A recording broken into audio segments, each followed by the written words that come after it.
Қайырлы күн достар. Бүгін сіздермен мен Әйгерім үй жағдайында айранменен жасалатын таңғы асқа керемет ұсынсаңыз болатын кекстің жасалу жолымен бөлісетін боламын. Жегенде дәмі аузыңызда қалатын кекс болып шығатын болады. Бір жасасаңыз жасай бергіңіз келетін болады. Ол үшін ең алдымен бізге жұмыртқа, қант, сұйық май, айран, ұн және разрыхитель қажет болады. Ең алдымен таза ыдысымызға 3 жұмыртқамызды салып алатын боламыз. Және де оның үстінен қантымызды саламыз. Қантымызды салғаннан кейін жақсылап араластыратын боламыз. Қантымыз жақсылап араласып еруі қажет. Аппақ массаға енгенше араластыратын боламыз. Толық рецепті мен описанияда жазып қалдыратын боламын. Сол жаққа кіріп бақыласаңыздар болады. Қантымызды аппақ массаға енгенше араластырып болдық. Ал енді үстінен сұйық майымызды құятын боламыз. Сұйық майымызды құйып, тағы да жақсылап араластырып алатын боламыз.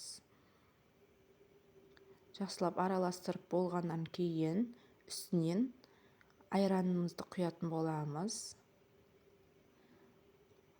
Айранымызды құйғаннан кейін жақсылап араластыратын боламыз. Айранымыздың біркелкі жақсы араласу қажет.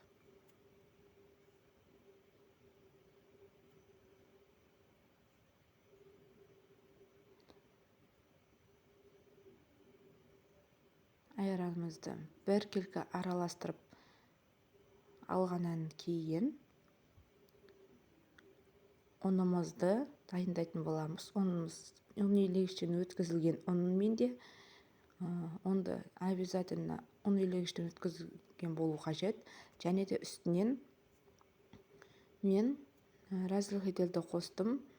Разрыхительді қосып ұнменен араластырып алатын боламыз жақсылап.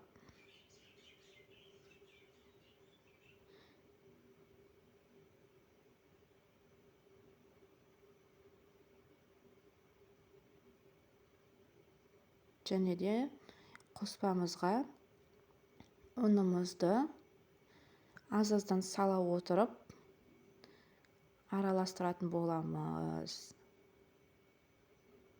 Мен ұнды 3 бөлікке бөліп салдым. Себебі қамырымыз біркелкі араласу қажет. Немесе кексіміз жақсы шықпайтын болады. Мен 3 бөлікке бөліп араластырдым.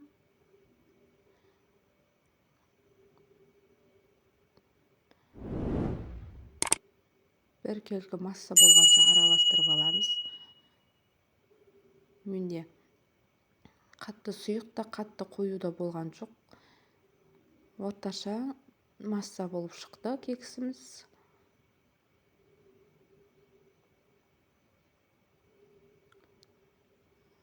Енді оны арнайы қалыптарға құйып шығатын боламыз. Мен қалыптарға 2 ас қасықтан салып отырып пісіретін боламын.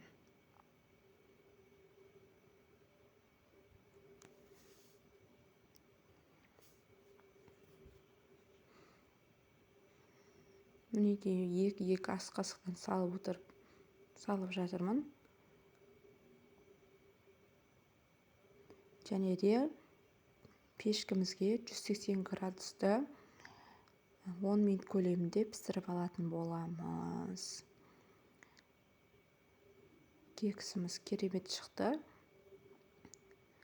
Назар аударып, көңіл аударғандарыңыз үшін рахмет. Каналыма тіркеліп, лайк басып, комментарий қалдыруды ұмытпаңыздар. Сау болыңыздар.